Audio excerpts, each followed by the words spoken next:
लगातार और कठिन ऑपरेशंस में शामिल रहा। यह ऑपरेशन पाकिस्तान द्वारा लाइन ऑफ कंट्रोल पर बिना वजह की गई आक्रामकता के जवाब में किया गया।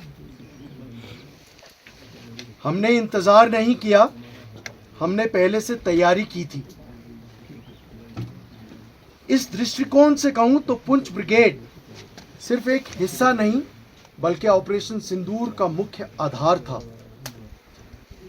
पहलगाम में पाकिस्तान के समर्थन से किया गया आतंकी हमले का भारतीय सेना ने जवाब बड़ी सोच समझ के साथ दिया।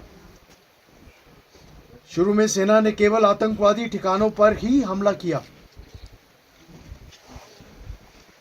और यह हमला बड़ा सटीक और मजबूत था। पुंछ, राजौरी और अखनूर के सामने 9 में से 6 मुख्य आतंकवादी ठिकानों को उस रात खत्म कर दिया गया। लेकिन जब पाकिस्तान सेना ने आम नागरिकों और उन इलाकों को बिना सोचे समझे निशाना बनाया, तब इंडियन आर्मी ने उनके सैन्य ठिकानों को निशाना बनाना शुरू किया। जब दुश्मन ने ड्रोन की बड़ी संख्या में हमला करने की अपनी नई रणनीति अपनाई, तब आर्मी एयर डिफेंस ने असली चमक दिखाई। अपनी शानदार कौशल, सहनशीलता और बेहतरीन तालमेल से हर हवाई खतरे को रोकते हुए हमारे जवानों और इलाके की रक्षा की।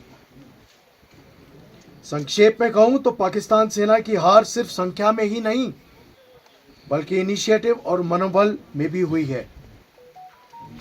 आज वे अपनी जनता के सामने अपना विश्वास और भरोसा खो चुके हैं। अब तक हमारे पास ये जानकारी है कि दुश्मन की भारी मात्रा में नुकसान पहुंचा है।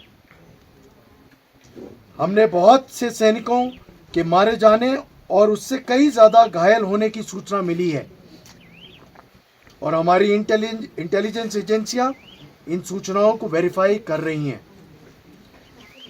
ऑपरेशन सिंदूर अभी खत्म नहीं हुआ है, इसे अभी कुछ समय के लिए स्थगित किया गया है। इसलिए भारतीय सेना सतर्क और तैयार है और अगर फिर से चुनौती दी गई तो हम फिर से जवाब देंगे, शब्दों से नहीं बल्कि आग और राष्ट्र के संकल्प से।